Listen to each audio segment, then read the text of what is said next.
Fala pessoal, tudo bem? A pergunta do vídeo hoje é o seguinte: o problema do Inter é elenco ou é o treinador? É claro que a resposta é ambos, né? Mas eu queria, dentro da proposta aqui desses vídeos, de tentar fazer uma conversa mais tranquila sobre futebol, né? Sem entrar muito em polêmica para caçar clique, enfim.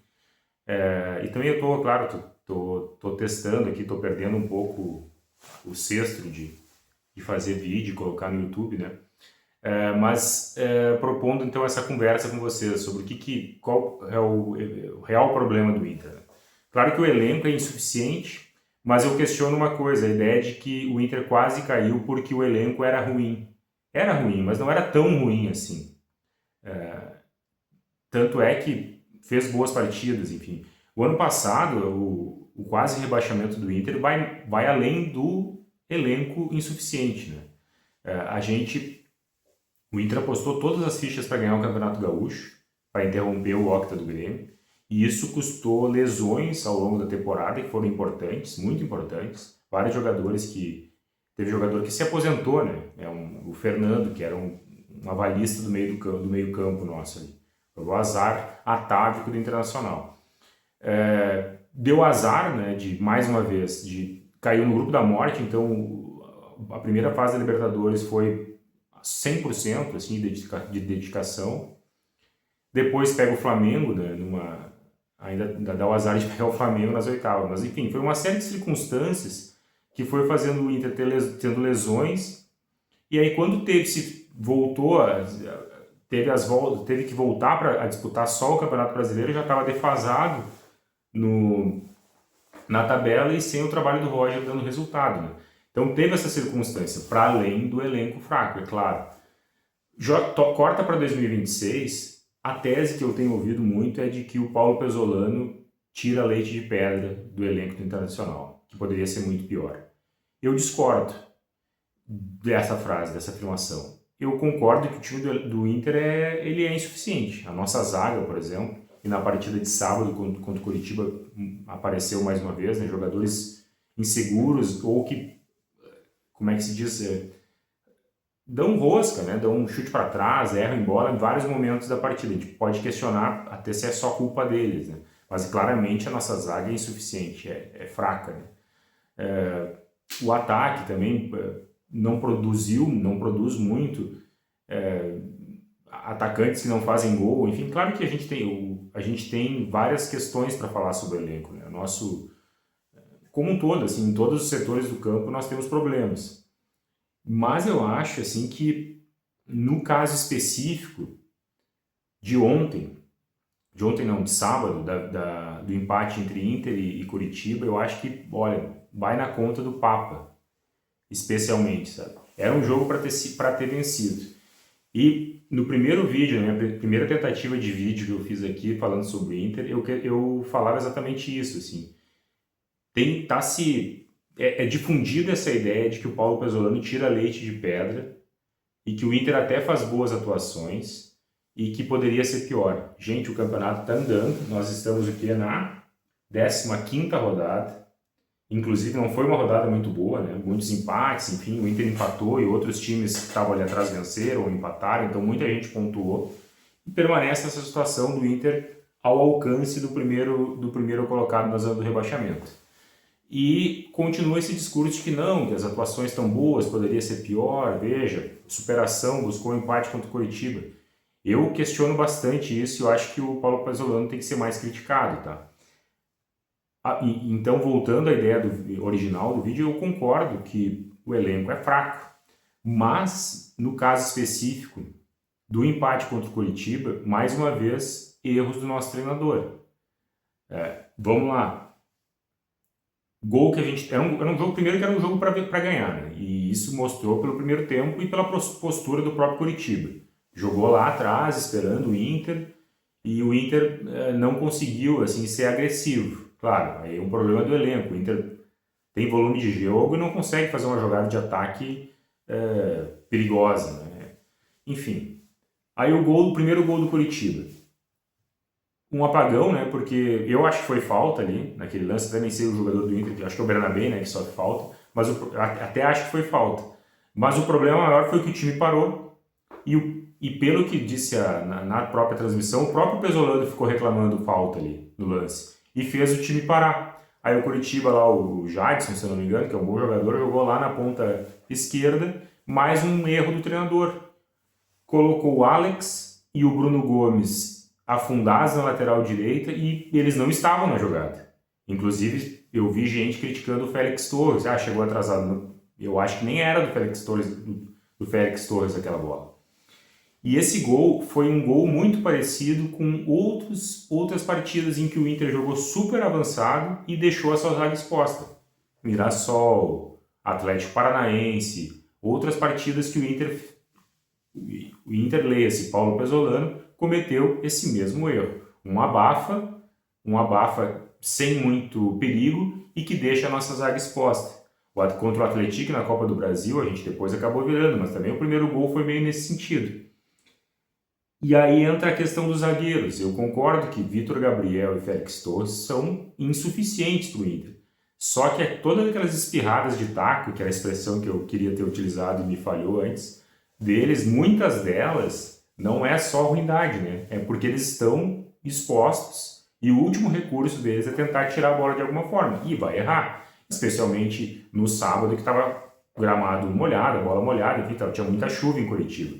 Mas o Inter deixa os seus zagueiros muito expostos por causa dessa tática do Paulo Pesolano. Outra questão, que o Alex e o Bruno Gomes. O Alex, supostamente para ajudar lá o Bruno Gomes, não ajudou no gol do Curitiba e também acho que não teve uma grande atuação. Aí entra o Vitinho, mais uma vez, eu sou um cara que é um defensor do Vitinho, não é um craque de bola, mas é um cara que é competitivo, desempenha essa função tática que o treinador tanto gosta, mas é mais efetivo, mais perigoso no ataque. Tanto é que no segundo gol, no gol de empate, é ele que chuta, né? É um cara mais agressivo, mais incisivo no ataque. A zaga exposta, eu já falei, gols tomados muito parecidos com o que se tomou contra o Mirassol, contra o Atlético Paranaense, contra o Porto Atlético, deixando a zaga muito exposta. Goleiro. Eu entendo que na ética do vestiário, um jogador que volta de lesão, principalmente no caso do goleiro, ele volta e reassume a sua titularidade.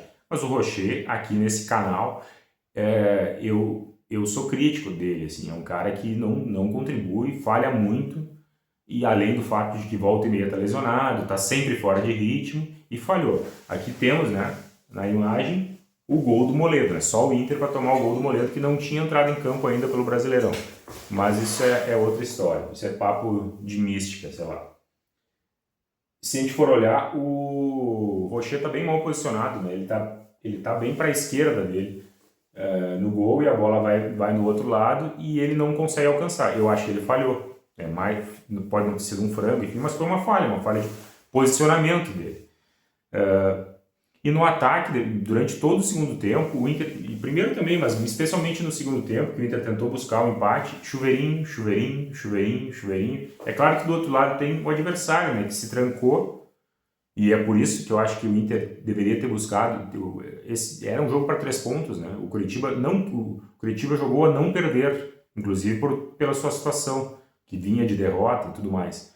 E o Inter não conseguiu articular boas jogadas de ataque. Então, em resumo, eu acho o seguinte: por mais que o nosso elenco seja fraco, insuficiente, eu acho que o Pesolano tem que ser mais cobrado por essas atuações que são, na verdade, desperdício de ponto. Tanto é que a situação nossa na tabela se dá porque a gente perdeu uma partida contra o Mirassol em casa, contra o Atlético Paranaense em casa, que acaba de perder para o Vasco. Então, jogos que a gente não deveria perder. Então, eu acho que esse discurso de que tira leite de pedra, poderia ser pior, eu acho ruim.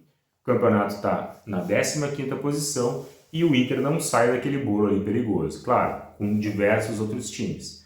E agora fica, então, uma obrigação de ganhar contra o Vasco, né? Eu acho que virou obrigação total ganhar contra o Vasco, com um grande problema que a gente vai ter, sem esses 2 zagueiros, que nós já achamos insuficientes, eles não vão poder jogar. Félix Torres e Vitor Gabriel suspensos por 3º cartão amarelo. Provavelmente Cleiton Sampaio e Juninho tem notícias de que o Gabriel Mercado pode voltar, mas se voltar vai estar voltando de lesão, então há questões aí sempre sobre ritmo de jogo.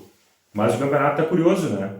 Do 10º colocado, que é o Vitória, até o 17º, que é o Grêmio, o primeiro na zona do rebaixamento, 2 pontos só separam esses dois times. E o Inter nesse meio, num pelotão de 5 equipes, né? Botafogo, Atlético Mineiro, Inter, Santos e Corinthians, que tem 18 pontos. A rodada não foi boa, assim, eu não achei muito boa. Pode ser lida de duas formas, né? Vários empates que deixaram todo mundo parecido, mas o Vasco venceu, o Corinthians venceu, o Santos venceu.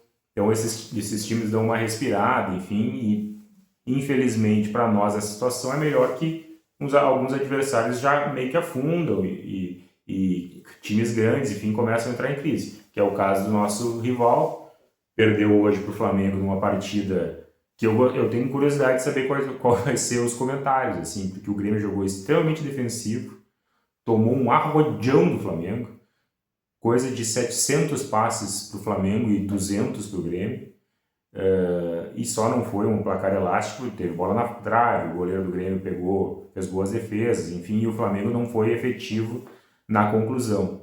E é o Grêmio que agora entra na zona de rebaixamento. É claro que pode ser uma situação transitória justamente por causa dessa tabela que está muito acumulada ali, desde do décimo até o 17º jogador. Mas é aquilo, um clube grande, quando fica ali na zona de rebaixamento, é sempre uma tensão.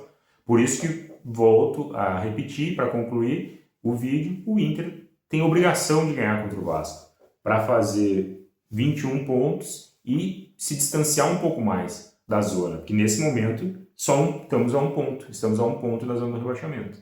Então, é isso, eu acho que o Inter tem que ter, continua a história de chegar vivo até a Copa do Mundo, fazer contratações porque realmente o time precisa, mas o nosso Paulo Pesolano, já que costuma assim, quando o Inter ganha é porque o Abel e o Fabinho fizeram alguma coisa, tem que encostar nele e identificar esses erros que estão se repetindo, né? Zaga muito exposta, principalmente, né? Falhas defensivas, gols de bola aérea, mais como aconteceu contra o Coritiba.